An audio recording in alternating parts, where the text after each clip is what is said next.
Güneş usulca denize inerken bazı hikayeler tam da o anda başlar.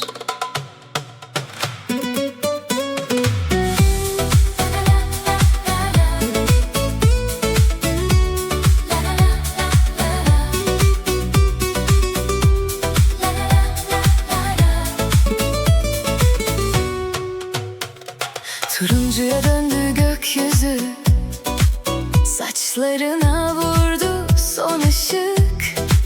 Bir tebessüm bıraktın bana, sanki bütün şehir sustu. Ayakkabılar elimizdeydi, kumlara yazdık isimleri.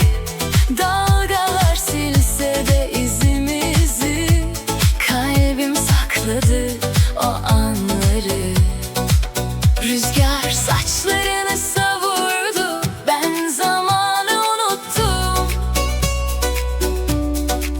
Bir yaz akşamı kadar güzel hiç kimseyi görmedim.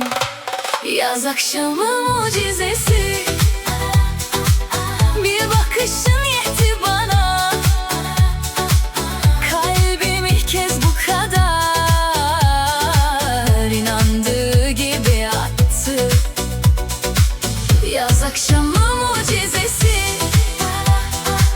gece yıldızla konuştu.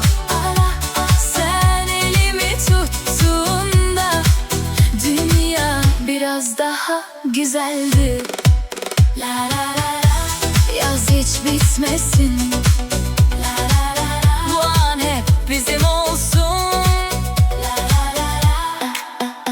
Şehrin ışıkları uzakta, biz denizin kıyısında. Bir şarkı çaldı radyoda, tam ikimize ait gibi. Sabaha kadar yürüdük, hiç yorulmadı kalbimiz. Bazen en güzel mucizeler sessizce gelir insana. Yıllar geçse bile bir yaz akşamı kokusu seni hatırlatacak bana. Çünkü bazı insanlar mevsim değil, hatıradır. Yaz akşamı mucizesi, gözlerin hala aklımda. Bir yaz gecesi başladı, içimde hiç bitmedi.